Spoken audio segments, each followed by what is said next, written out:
Cristo no solo es estar aguardando, decir que ya viene pronto, no significa que esperamos vivir según el llamamiento, es amar su inminente regreso.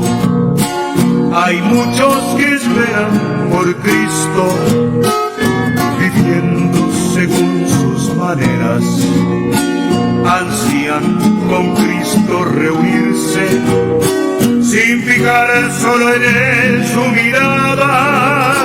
Si el son de la trompeta ignoran, no será porque el Señor no quiso.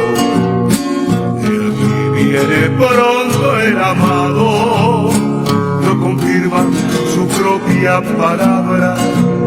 Ciertamente él ya viene en breve, afirmemos nuestros corazones.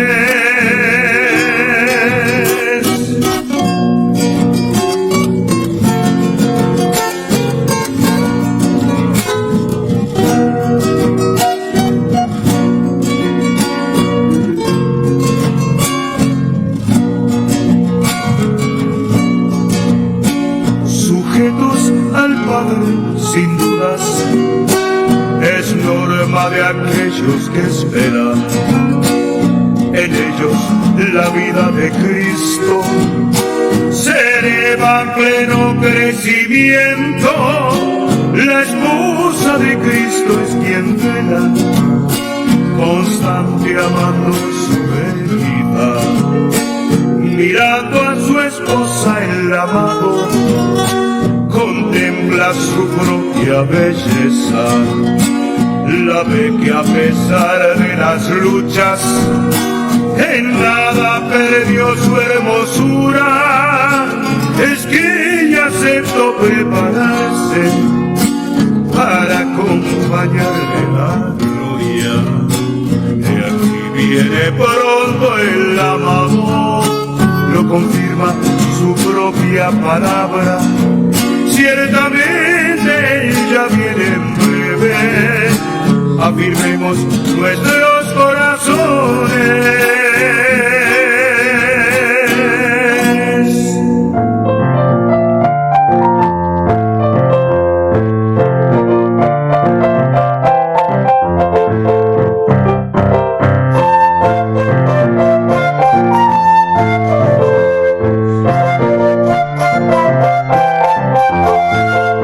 Clamaron los justos y oyóles Jehová, y les libró de todas sus angustias. Clamaron los justos y oyóles Jehová, y les libró de todas sus angustias.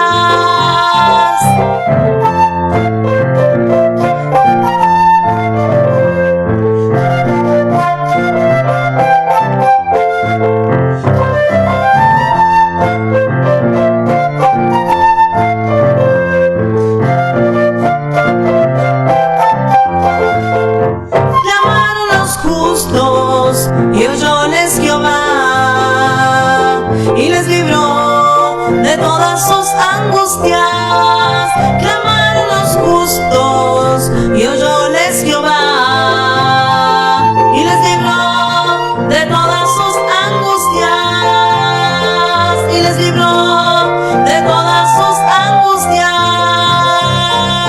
Todas las promesas del Señor Jesús son apoyo poderoso de mi fe. Mientras luche aquí buscando yo su luz, siempre en sus promesas confiaré. Grandes, fieles, las promesas que el Señor Jesús ha dado. Grandes, fieles, en ellas para siempre confiaré. Todas las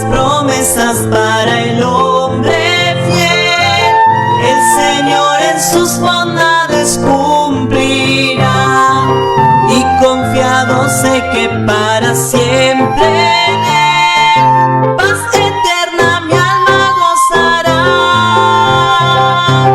Grandes, fieles, las promesas que el Señor Jesús ha dado. Grandes, fieles, en ellas para siempre confiaré. Todas las promesas del Señor serán gozo y fuerza en nuestra vida terrenal. Ellas en la dura lid nos sostendrán y triunfar podremos sobre el mal. Grandes, fieles, las promesas que el Señor Jesús ha dado. Grandes, fieles, en ellas para siempre confiaré. Grandes, fieles, las promesas que el Señor Jesús ha dado. Grandes, fieles, en ellas para siempre confiaré.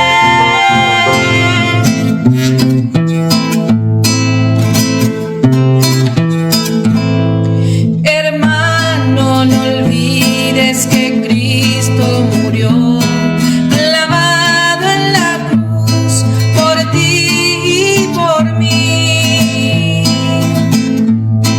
que todo el pecado Él lo llevó y en gloria infinita al cielo subió.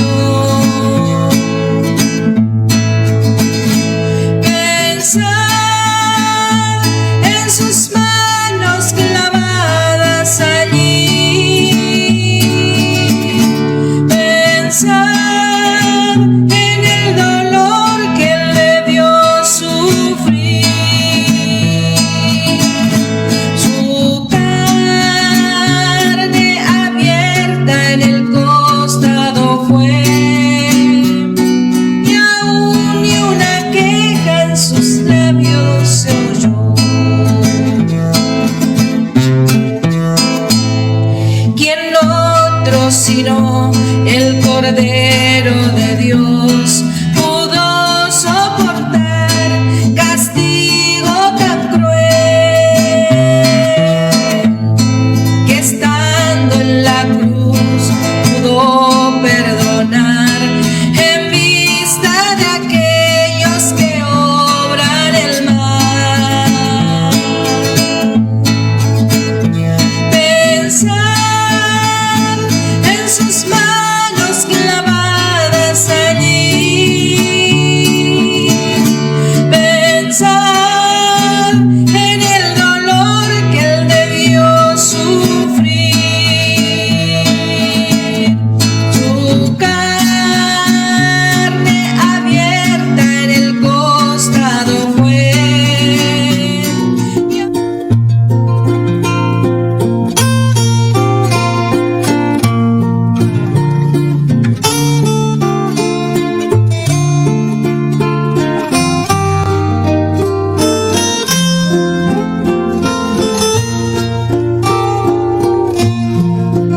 En la gracia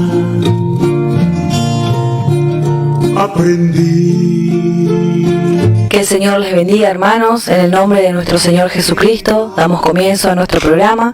Vamos a escuchar una alabanza y luego vamos a compartir una porción de la Escritura. Crecerá en mi interior si descanso solo en él. Ah, no, estos cristianos nunca crecen débiles ni envejecen. Ellos tienen la sonrisa de santos cuyos corazones son valientes. No están sentados y avistando en llorar inútilmente, porque su juventud ha pasado en estos muchos años. No tienen temor a la vejez con su frustración, pero sonríen con desdén a todos quienes osan contender, y alardean de que son jóvenes y en su plenitud no cuentan años con días, cabezas, ganas ni tiempo. No son cobardes ni fastidiosos y dicen: yo no puedo ocuparme en el ayer. No son el diseño conforme al molde terrenal, y están afligidos de que han de llegar a los santos llamándose viejos. Ellos esperan en el Señor y renuevan las fuerzas, ascienden sobre alas refrescados con el rocío del cielo. Y aunque la juventud ha pasado cantando su amada poesía, saben que Cristo ha conquistado al Padre del tiempo. No tienen temor a la vejez con su frustración, pero sonríen con desdén a todos quienes osan contender, y alardean de que son jóvenes y en su plenitud no cuentan años con días, cabezas, ganas ni tiempo. No son cobardes ni fastidiosos y dicen: yo no puedo ocuparme en el ayer. No son el diseño conforme al molde terrenal, y están afligidos de que han de llegar a los santos llamándose viejos. Ellos esperan en el Señor y renuevan las fuerzas, ascienden sobre alas refrescados con el rocío del cielo. Y aunque la juventud ha pasado cantando su amada poesía, saben que Cristo ha conquistado al Padre del tiempo. Y aunque la juventud ha pasado cantando su amada poesía, saben que Cristo ha conquistado al Padre del tiempo.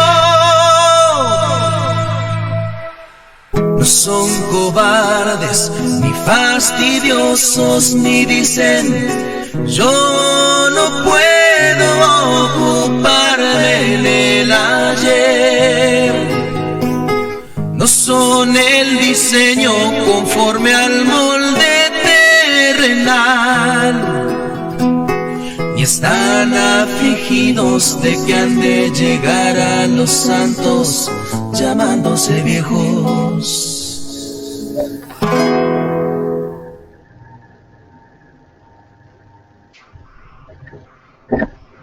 Hermanos, les saludamos con la gracia y la paz de nuestro Señor Jesucristo.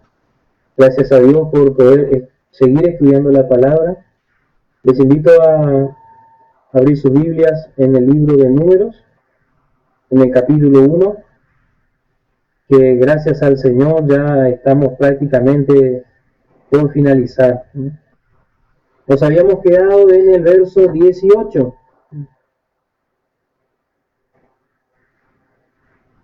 Vamos a leerlo en el nombre de nuestro Señor Jesucristo.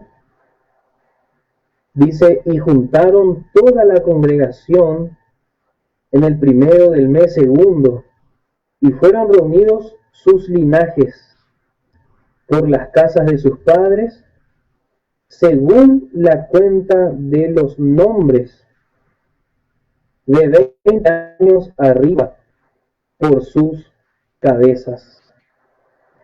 Vemos que el pueblo para la guerra estaba congregado y visto como un solo pueblo todavía. Toda la congregación.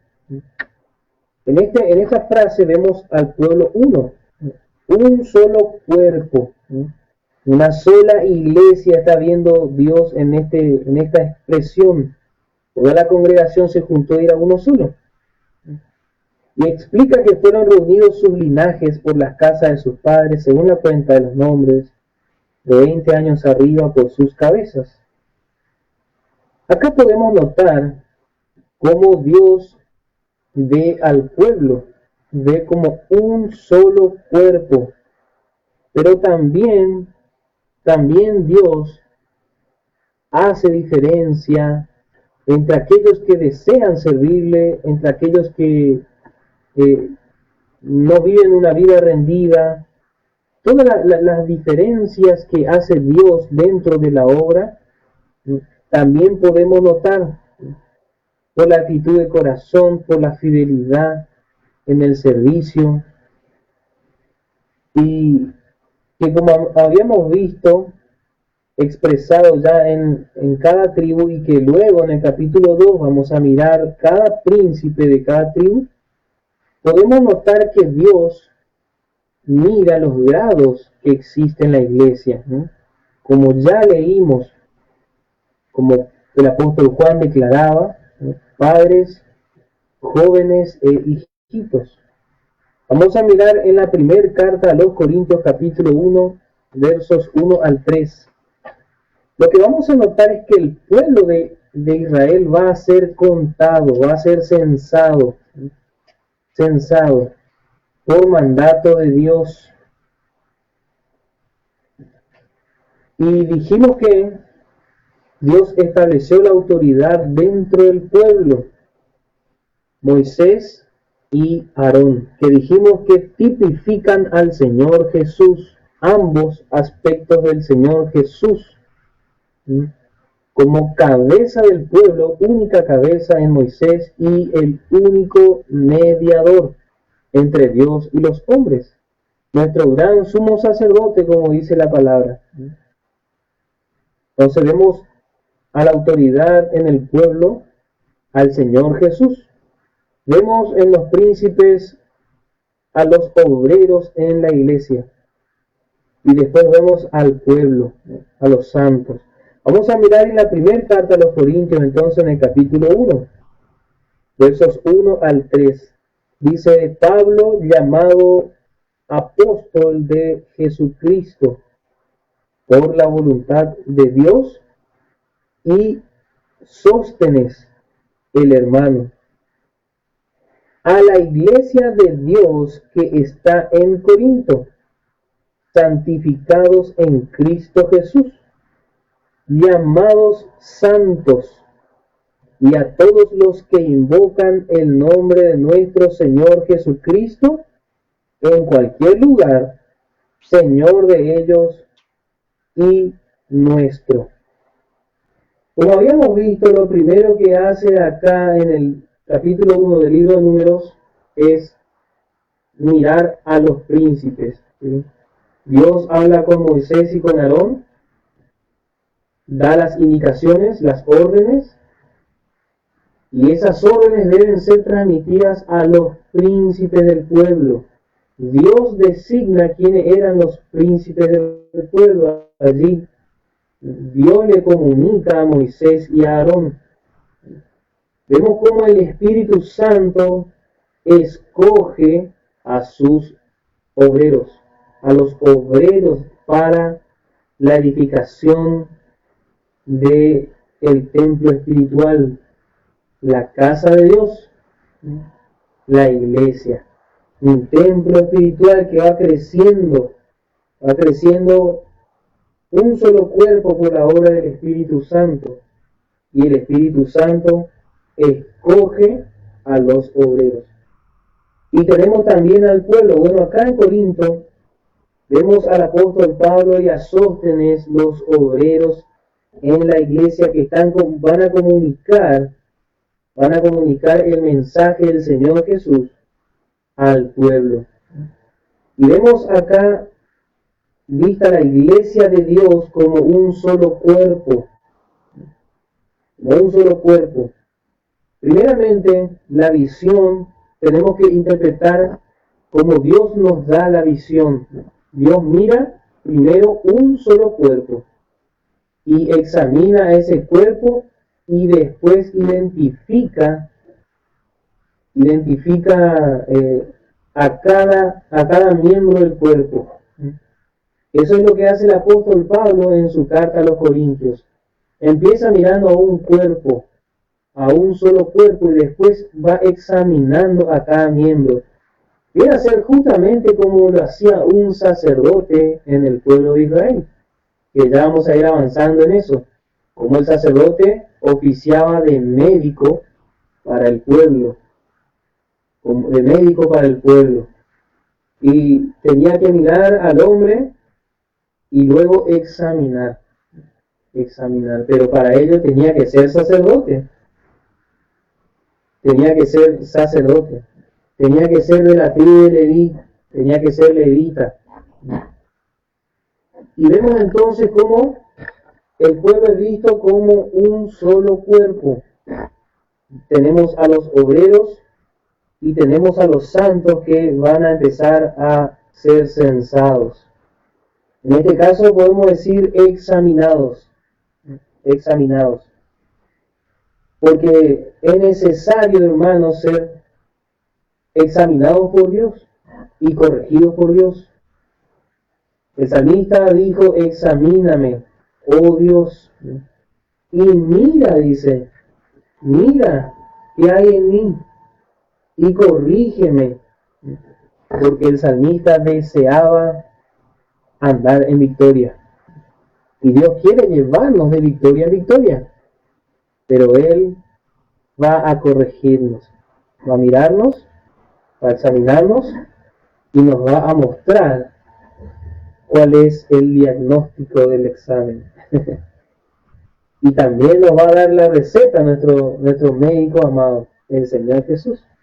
Pero vemos, hermano, cómo así podemos decir que exactitud este libro de Números con la primera carta a los Corintios, cómo corresponde a esta primera carta. Bueno, tenemos entonces visto acá un pueblo reunido y también un solo cuerpo, pero Dios va a mirar también a cada tribu. Constantemente Dios mira a un pueblo como un solo cuerpo, una sola persona, pero también mira a cada miembro, es decir, a cada tribu. A cada tribu Dios va a mirar, y podemos decir que también Dios mira a la iglesia como un solo cuerpo, pero también mira al creyente individualmente. Tenemos un trato individual. Dios tiene un trato individual como congregación, pero también tiene un trato individual con nosotros. Nosotros necesitamos tener un trato con Dios por medio de la congregación de los santos, pero también un trato individual con Dios. Eso es lo que Dios nos quiere hacer entender para poder ser fieles peregrinos, fieles vencedores, fieles hebreos, caminar así en este desierto. Bueno, dice en el verso 19 del capítulo 1 del libro de Números: como Jehová lo había mandado a Moisés, y los contó en el desierto de Sinaí. Acá podemos notar la importancia para que la obra de Dios sea eficaz en la iglesia, que sea conforme la palabra de Dios. Que sea conforme la palabra de Dios. ¿Sí? Dios mandó a Moisés contar de una manera. Dice, vamos a volver al verso 2 rápidamente.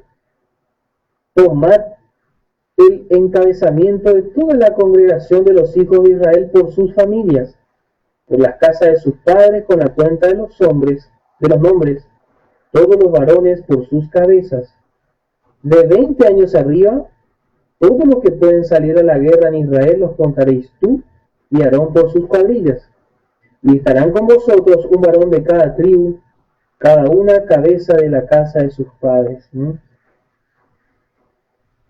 Quiere decir que cuando Moisés y Aarón iban a presentarse en la tribu de Rubén, tenía que estar allí el príncipe junto a Moisés y Aarón.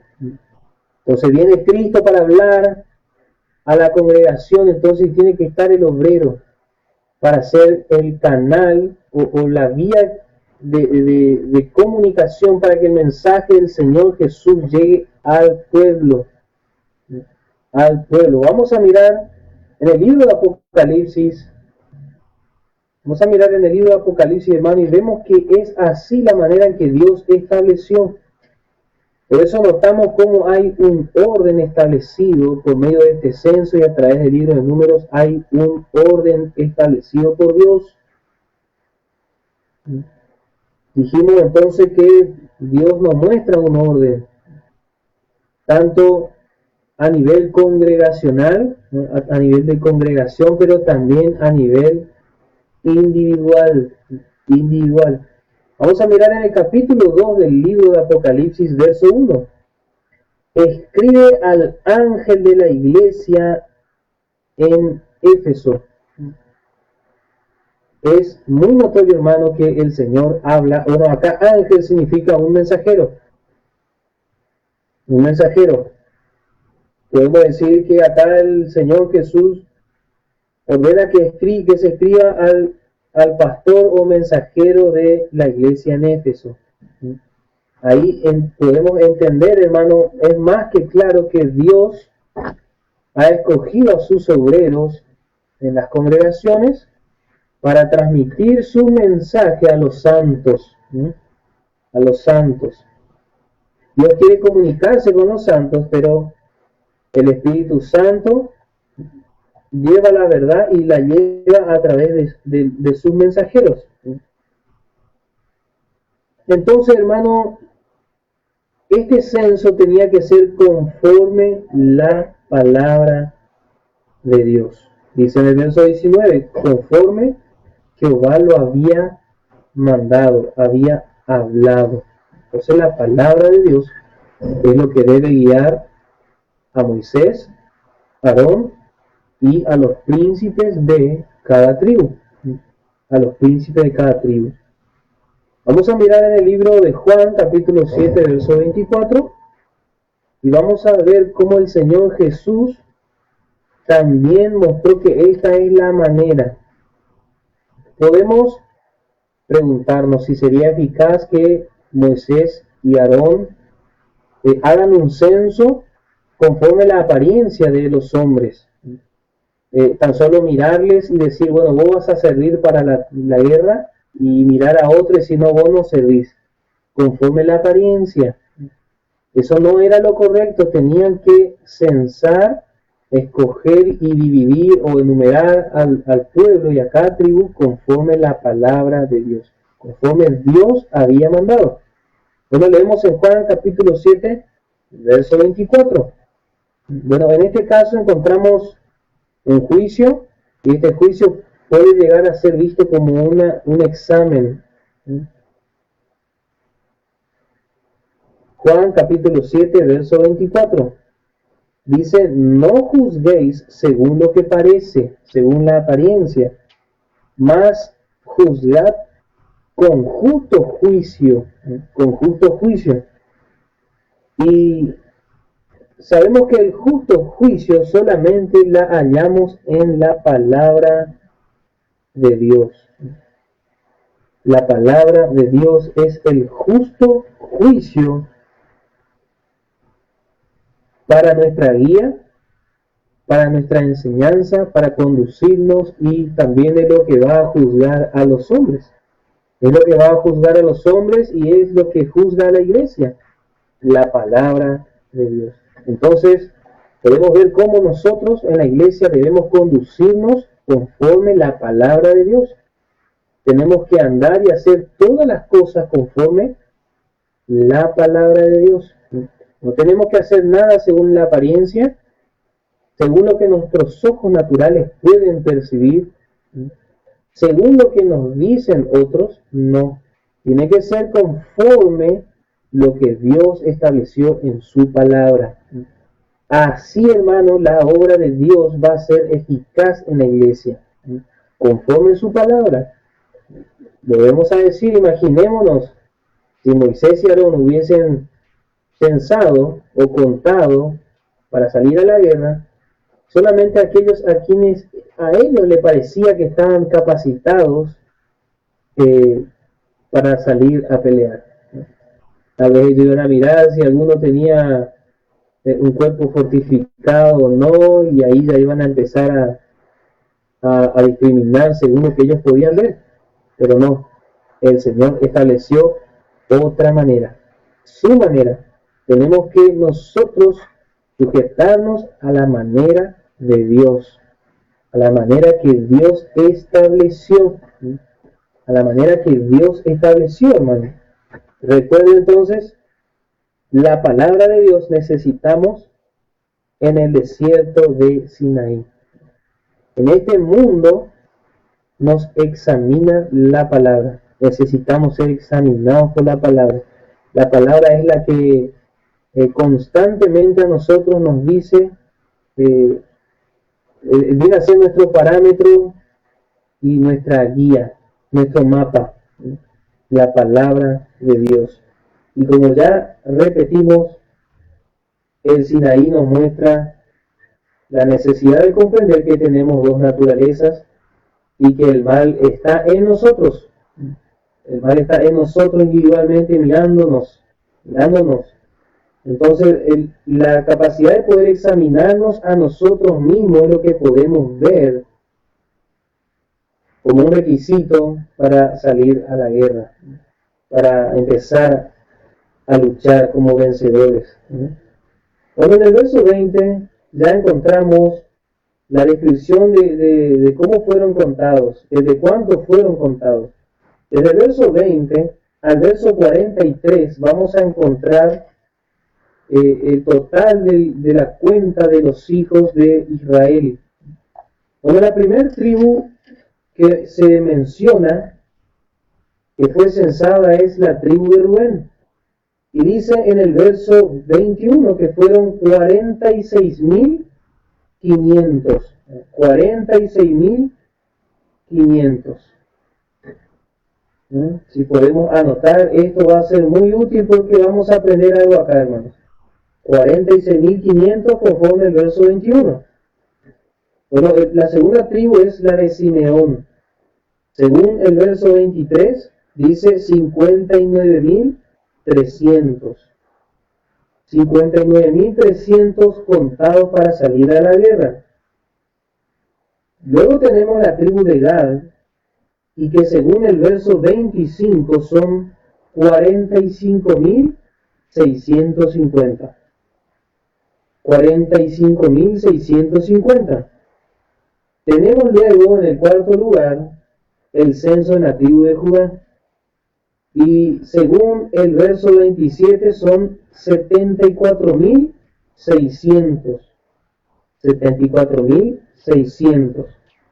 Continuamos con la tribu de Isaacar, que según el verso 29 eran 54.400. 54.400. Luego viene la tribu de Zabulón, según el verso 31 tenemos 57.400. 57.400. En el séptimo lugar tenemos a Efraín, que es de los hijos de José. Efraín, según el verso 33, fueron contados 40.500. 40.500. Después tenemos también a otro hijo de José, de la tribu de Manasés, que según el verso 35 fueron 32.200. 32.200. En el noveno lugar está la tribu de Benjamín, con un total de 35.400, según el verso 37. 35.400. Tenemos en el décimo lugar del censo a la tribu de Dan, que según el verso 39 fueron 62.700. En el décimo primer lugar está la tribu de Aser, y fueron 41.500. Y por último, fue censada la tribu de Neftalí, que según el verso 43 fueron 53.400. 53.400. En el verso 44 dice nuevamente: estos fueron los contados, los cuales contaron Moisés y Aarón, con los príncipes de Israel, que eran 12. Anote esto, hermano: los príncipes de Israel, 12. Uno por cada casa de sus padres. Y la totalidad de los censados que podían salir a la guerra, mayores de 20 años para arriba, dice, fueron 603.550. 603.550, que coincide con Éxodo capítulo 38, verso 26, cuando habla de la entrega de los materiales para el tabernáculo, que también fueron estos hombres. 603.550. Y estos fueron contados, vuelvo a repetir, conforme la palabra de Dios, de 20 años para arriba, todos los que podían salir a la guerra, ¿sí? Entonces aclara bien la palabra, que fue conforme, se hizo conforme Dios mandó.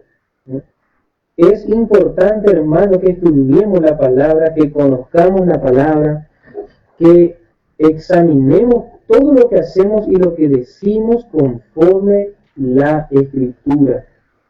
¿Sí? Conforme la Escritura, toda nuestra vida, nuestro matrimonio, nuestra familia, nuestra casa, nuestra enseñanza en los hijos, cómo estamos cuidando a nuestros hijos, nuestro trato con nuestra familia, nuestro trabajo, todo conforme la palabra de Dios, porque todo guarda relación con nuestro peregrinar en este mundo, con nuestra vida de lucha en fe en este mundo. Y Dios va a ir ordenándonos, ya sea individualmente o también como parte de un cuerpo que es la iglesia, como un solo cuerpo que es la iglesia.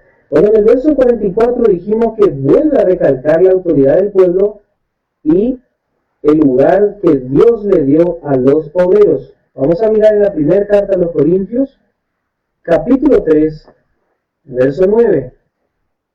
Capítulo 3, verso 9. Primera carta a los Corintios, capítulo 3, verso 9.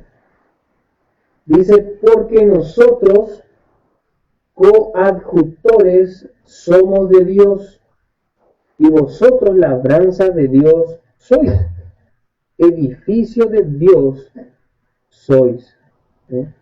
Vemos cómo Dios estableció su orden. Dios estableció el orden que haya obreros que sean colaboradores de Dios, estén para colaborar, así como los príncipes de Israel. Estos hombres eran simples colaboradores, y el pueblo era la labranza y el edificio de Dios. Así podemos ver cómo Dios estableció una sola cabeza en la iglesia. Esto siempre tenemos que recalcar, porque es nuestra base esencial para estar en el orden de Dios. Cristo es la única cabeza de la iglesia. ¿Sí? Cristo es la única cabeza de la iglesia y tiene sus obreros, sus colaboradores, para dar el mensaje al pueblo. Vamos a mirar en la carta a los Efesios, capítulo 1, verso 22 y verso 23. Efesios 1, verso 22 y verso 23. Dice, y sometió todas las cosas debajo de sus pies, y lo dio por cabeza sobre todas las cosas a la iglesia, la cual es su cuerpo, la plenitud de aquel que hinche todas las cosas en todos. Vemos como nosotros somos el cuerpo de Cristo y Cristo es nuestra cabeza. Nuestra única cabeza de autoridad es Jesucristo, y Él comunica su voluntad al pueblo por medio de sus colaboradores y obreros. Ahora vamos a mirar que en estas 12 tribus censadas, la que mayor número de contados tuvo, en primer lugar, tenemos a la tribu de Judá.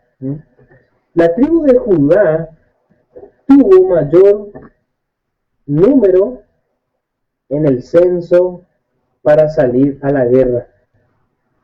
La tribu de Judá, entonces vamos a anotarla por separado. En primer lugar, tuvo 74.600. Y conforme habíamos estudiado, Judá significa alabanza, y nos muestra la actitud del creyente de adoración. El creyente, el Hijo de Dios, que es adorador, adora en espíritu y en verdad. No existe otra manera de adorar a Dios. Este creyente que comprende la manera de alabar y adorar a su Señor. La única manera que existe, adorar en espíritu y en verdad, en la nueva creación. Y ya estamos aprendiendo en el desierto de Sinaí, porque en la carne no podemos adorar a Dios. Entonces hacemos la diferencia de las dos naturalezas. Y qué victoriosos salimos cuando comprendemos que tenemos una naturaleza, pero la que adora y sirve a Dios es la nueva naturaleza. Entonces allí empezamos a alabar a Dios cuando comprendemos, hermano. Comprendemos adorarle y alabarle al Señor porque nos hizo nacer, no de simiente corruptible como el oro y la plata, sino de una simiente incorruptible que vive y permanece para siempre, por la palabra de Dios. Por la palabra de Dios nuestra vida es sostenida, incorruptible, incontaminada, y no se puede marchitar. Entonces allí vemos cómo para salir a la batalla la actitud de alabanza es lo primordial, esa actitud de adoración al Señor. La actitud de alabanza y adoración, el creyente que constantemente vive adorando y alabando a su Señor, siempre resulta en victoria, porque Dios se mueve en medio del pueblo de alabanza, donde hay alabanza, donde el pueblo alaba. Dios está en medio de la alabanza, allí se manifiesta. Entonces vemos, hermanos, la importancia de la alabanza, como un cuerpo, como congregación, qué importante es la alabanza. Como creyente individualmente en nuestro trato y peregrinar, vemos la importancia de la alabanza y la adoración en la nueva creación, en la nueva naturaleza. En segundo lugar encontramos a la tribu de Dan, nuestra 10ª tribu censada, la tribu de Dan, con 62.700 contados. Y dijimos que Dan significa el juez. Y debemos comprender que es el Señor que nos juzga, y el Señor nos va a juzgar. Por eso Pablo dijo a la iglesia en su escrito que es necesario que nosotros pasemos por el tribunal de Cristo. Tenemos que ser conscientes que el Señor nos está juzgando, nos está examinando, y Él nos va a recompensar. ¿Y cómo no nos va a infundir temor, hermano, y sujeción a nuestro Señor, que es Señor de señores, y que es nuestra cabeza, nuestro Señor? Entonces allí aprendemos que el Señor nos mira, Nos mira con esos ojos que tiene como llama de fuego que examina todo. Y también es un ojo purificador. Y entonces, hermano, aprendemos así la sujeción, mirando a nuestro Señor. Pero también aprendemos, como habíamos visto, a juzgarnos a nosotros mismos. Dijo también Pablo a la iglesia de los Corintios: si nos examinásemos a nosotros mismos, no seríamos juzgados. Sí, tenemos que aprender a juzgar a nuestra vieja creación, nuestra vieja naturaleza, y juzgarla como Dios la juzgó, ya muerta en la cruz. Vemos, hermano, entonces esa importancia. Por eso Dios está mirando a este pueblo y mira, Judá tiene mayor número. Entonces, evidentemente había más adoradores allí en Israel. Allí había más gente de alabanza. Por eso el Señor, vamos a ver en el capítulo 2, que pone primero a Judá. Pone primero, porque la fortaleza del pueblo era Judá. La fortaleza del pueblo era la alabanza. La alabanza. Por razón, el salmista David era de esta tribu. Un hombre de adoración, un hombre de alabanza. Y este hombre que tanto se dedicó a establecer un servicio de adoración a Dios. Su corazón estaba convencido en su corazón que la alabanza era algo esencial y primordial para la vida espiritual y la vida de victoria. La vida de victoria en la fe. En tercer lugar, le tenemos a Simeón, la tribu de Simeón, que fue la segunda tribu censada, con 59.300 contados. Simeón, dijimos que significa un oído, un oyente, alguien que está atento escuchando, alguien que está escuchando atento. Ese es Simeón. Y nos muestra entonces la necesidad de escuchar la palabra de Dios. La alabanza, la adoración, la actitud de reconocer que Cristo es nuestro Señor y Juez, y el oído atento. Esté atento tu oído a mi voz, dice la palabra. Y si escucháis mi voz, si oyereis mi voz, no endurezcáis vuestro corazón, dice el Señor. Necesitamos prestar atención a su palabra. En este tiempo, inclinar nuestro oído. Vamos a ver el Salmo 45. Vamos a ver el Salmo 45. En el verso 10 dice: oye, hija, y mira, e inclina tu oído. Necesitamos, hermano, mirar, oír, inclinar nuestro oído a las palabras del Señor Jesucristo, nuestro amado y glorioso Señor Jesucristo. En cuarto lugar tenemos a la tribu de Zabulón, con 57.400 censados. 57.400 censados. Y Zabulón significa una morada, ¿no? O como un tabernáculo. Y allí, hermano, reconocemos que estamos en Cristo, como habíamos estudiado ya.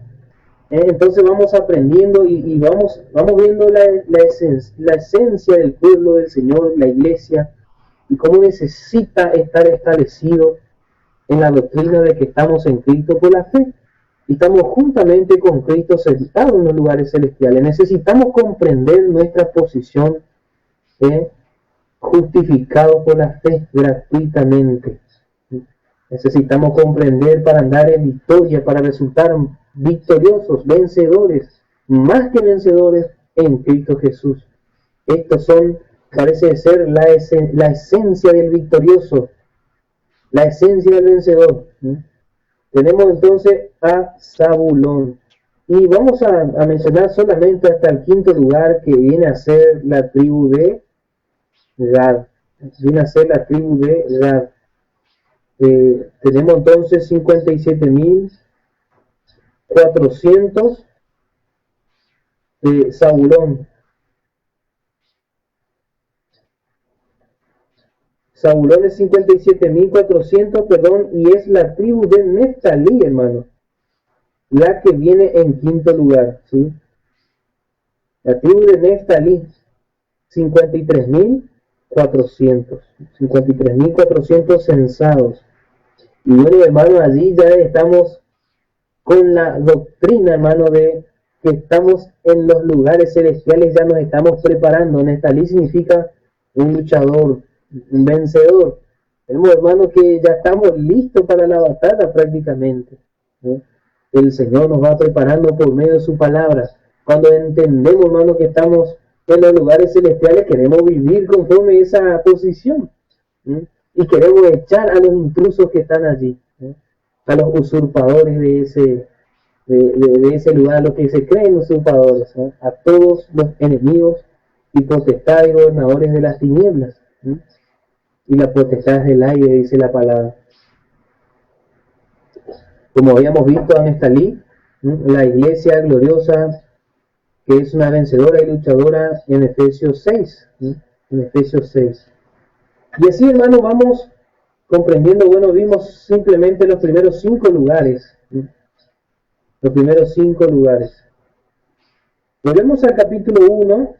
Y en el verso 47 es algo muy particular lo que Dios dice.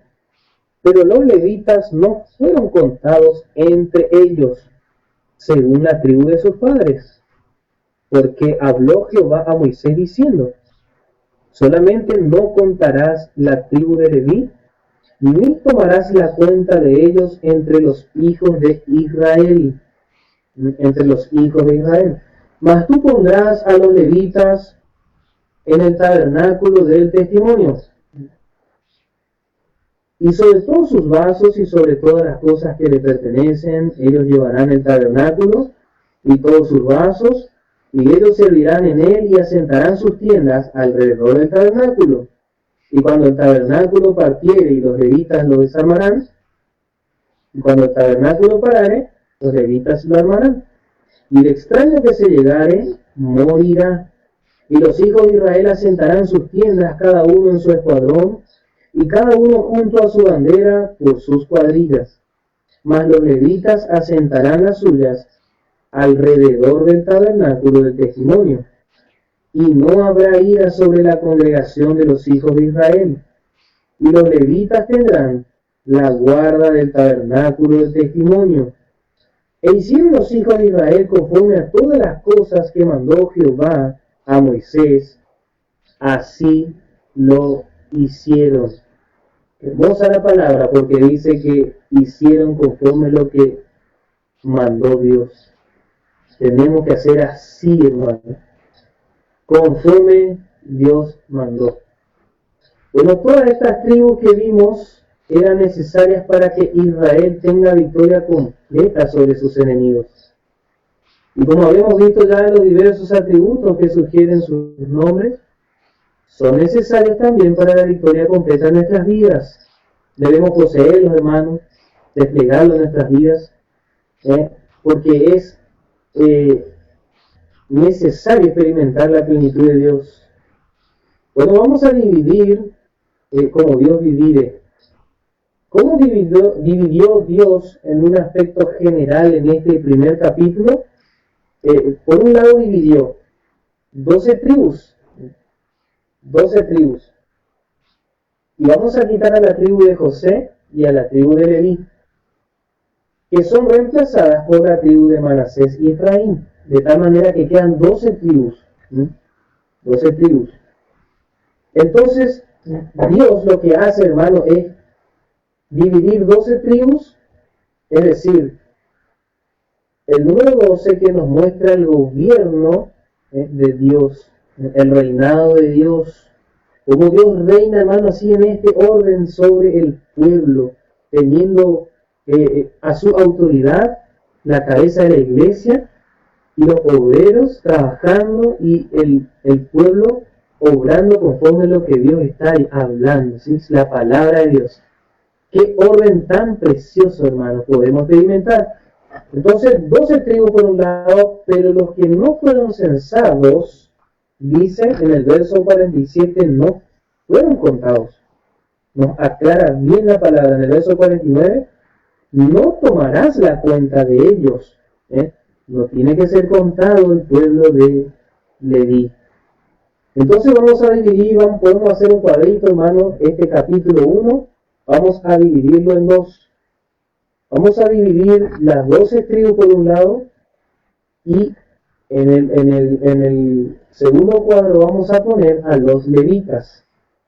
Para caracterizarlos, vamos a notar que las 12 tribus era un censo para la guerra. Un censo para la guerra. Y en el otro cuadro, en comparación, los levitas no fueron censados, no era una guerra natural, una guerra física. Podemos decir, como otro aspecto, que las 12 tribus fueron censados y fue dado un número exacto. Un número exacto. Los levitas fueron 50. No hubo un número exacto allí. No había por qué contar a los levitas. Y esto, hermano, nos habla de que Dios nos ha hecho reyes y sacerdotes. Vamos a mirar Apocalipsis capítulo 5, verso 10. Apocalipsis 5, verso 10. Perdón, hermano, Apocalipsis 5, verso 6. Verso 10 y Apocalipsis 1, verso 6. Ahí, hermano. En Apocalipsis 5, verso 10 dice, y nos has hecho para nuestro Dios reyes y sacerdotes, y reinaremos sobre la tierra. Y en Apocalipsis 1, verso 6 dice, y nos ha hecho reyes y sacerdotes para Dios y su Padre. A él sea gloria e imperio para siempre, jamás. Amén. Amén. Entonces, estas 12 tribus que fueron censadas y que fueron a la guerra, nos hablan del lado real de nuestro ministerio sobre la tierra, este aspecto de haber sido hecho reyes, reyes. Entonces nos muestra nuestro lado real, la realeza de nuestra vida eterna. Y por otro lado, del lado de los levitas, vemos el aspecto sacerdotal del ministerio que está retratado por los levitas. Los levitas fueron designados para encargarse del tabernáculo y todos los contenidos de él. Ellos debían desarmarlo y armarlo, y ellos debían acampar directamente alrededor del tabernáculo. ¿Y cuál era, podemos decir, el motivo o el por qué Dios quería que habite el pueblo de Leví alrededor del tabernáculo? Para que no haya ira, dice, sobre la congregación de los hijos de Israel. Para que no haya ira, para que la ira de Dios no esté sobre el pueblo de Israel. Como dice en el verso 53.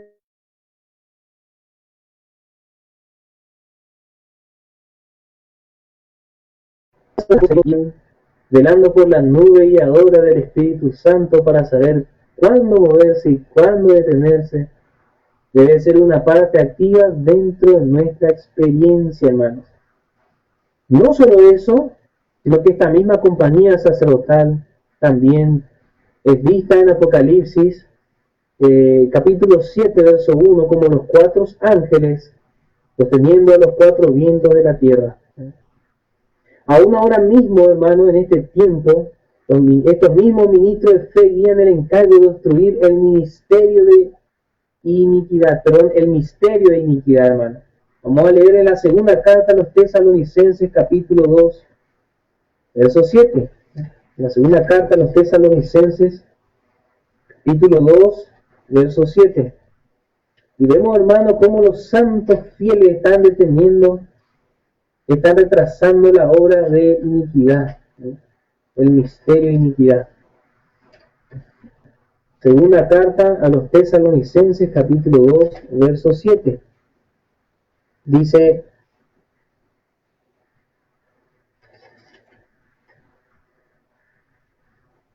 porque ya está obrando el misterio de iniquidad. Solamente espera hasta que sea quitado de en medio el que ahora impide. Hermanos, en todas estas maneras debemos ser reyes y sacerdotes para nuestro Dios, en un sentido muy práctico. Ambos aspectos, ambos ministerios se deben manifestar en nuestra experiencia si vamos a conquistar y reinar con el Señor Jesucristo. Hasta acá, hermano, el estudio entonces, y luego vamos a continuar específicamente con los deberes de los levitas o las tareas levíticas que describe desde el verso 50 al verso 54. Hasta acá entonces, hermanos, la palabra, que el Señor bendiga ricamente, y vamos a escuchar una alabanza para terminar nuestro programa.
Santo.